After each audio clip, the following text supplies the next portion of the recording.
حضرات ناظرین و سامعین، ایک سوال ہے۔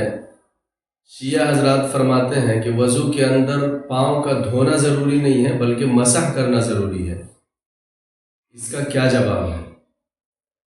تو دیکھیے، یاد رکھیے کہ قرآن کریم کے اندر وضو کرنا، اسی طریقے سے تیمم کرنا، یہ دونوں چیزیں قرآن کریم میں اللہ رب العزت نے نازل فرمائی ہے۔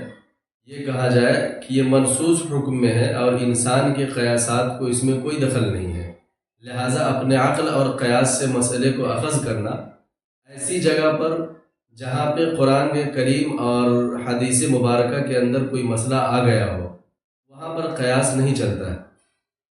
لہٰذا اس مسئلے کا جواب یہ ہے کہ وضو کے اندر جیسے چہرے کا دھونا، جیسے ہاتھ کا دھونا فرض ہے، اسی طریقے سے دونوں پاؤں کا دھونا بھی وضو کے اندر فرض ہے۔ مسئلہ جو پوچھا گیا ہے اس کا حقیقی جواب یہی ہے، لیکن سامعین وضاحت کے طور پر تھوڑا سا یاد رکھیے، اللہ رب العزت نے قرآن کریم کے اندر ارشاد فرمایا، یا ایھا الذین آمنوا اذا قمتم الی الصلاۃ فاغسلوا وجوہکم وایدیکم الی المرافق وامسحوا برؤوسکم وارجلکم الی الکعبین۔ اس کے اندر وضو کی فرضیت ہے۔ اس کے علاوہ ایک آیت کریمہ آتی ہے جس کے اندر تیمم کا تذکرہ ہے۔ مثال کے طور پر فَلَمْ تَجِدُوا مَاءً فَتَيَمَّمُوا سَعِيدًا طَيِّبًا فَامْسَحُوا بِوُجُوهِكُمْ وَأَيْدِيكُمْ۔ اس کے اندر ہے کہ اگر پانی آپ نہ پاؤ تو پاک مٹی سے تیمم کر لو۔ لہٰذا یہ دونوں آیت کریمہ اس طرف اشارہ کر رہی ہے کہ وضو کے اندر ایک وضو یہ منصوص حکم میں ہے، قرآن کریم کے اندر آیا ہے، نص قطعی سے ثابت ہے، لہٰذا اس کے اندر انسان اپنی عقل چلا کر کام لے تو یہ مناسب نہیں ہے۔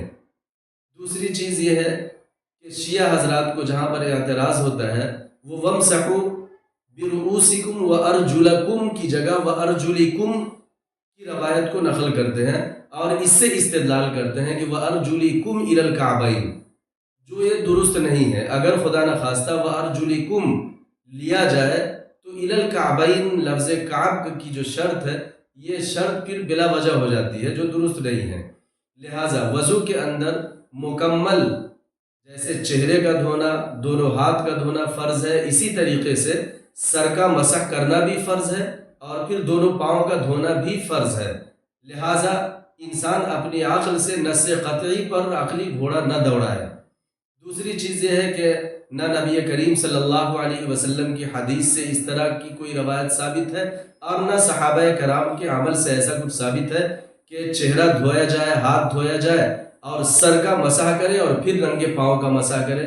ایسا نہ تو نبی صلی اللہ علیہ وسلم کی حدیث سے ثابت ہے اور نہ پھر صحابہ کرام کے عمل سے ثابت ہے، بلکہ اللہ کے رسول صلی اللہ علیہ وسلم ایک مرتبہ سفر ہجرت پر تھے، مکہ المکرمہ سے مدینہ المنورہ کی طرف جا رہے تھے، راستے میں عصر کی نماز کا وقت ہو گیا تو اللہ کے رسول نے ارشاد فرمایا کہ ہم سب لوگ نماز پڑھ لیتے ہیں۔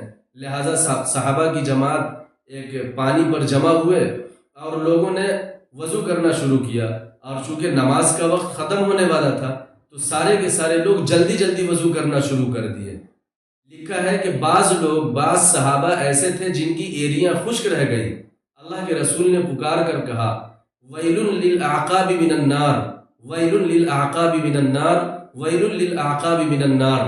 یہ 2 یا 3 مرتبہ اللہ کے رسول نے ارشاد فرمایا کہ اپنی ایریوں کو جہنم کی وعید سے بچاؤ۔ لہٰذا صحابہ کرام نے پھر اپنی ایریوں کو دھولا۔ اس آیت اور اس روایت سے یہ بات ثابت ہو جاتی ہے کہ وضو کے اندر پاؤں کا دھونا ضروری ہے۔ اگر خدا نخواستہ پاؤں پر مسح کرنا ضروری ہوتا وضو کے اندر تو پھر اللہ کے رسول وَيْلٌ لِلْأَعْقَابِ مِنَ النَّارِ کے الفاظ ارشاد نہ فرماتے، یہ کہہ دیتے کہ ایریوں کو پوچھ لو۔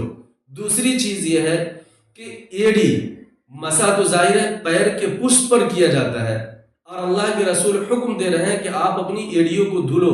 اس سے یہ محسوس ہوتا ہے اور پتہ چلتا ہے کہ پورے پاؤں کا دھونا وضو کے اندر یہ فرض ہے۔ لہٰذا شیعہ حضرات کا جو اعتراض ہے یہ ان کے اپنے مطابق ہے، اس پر عمل ہم لوگ یعنی اہل سنت والجماعت اپنے پر عمل کریں.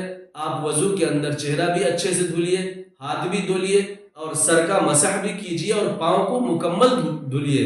اسی پر فتویٰ ہے، فتاوی دارالعلوم کے اندر اس کی وضاحت مکمل آئی ہے. تقریباً میں نے اس کو پیش کیا ہے. واللہ تعالی عالم بالصواب.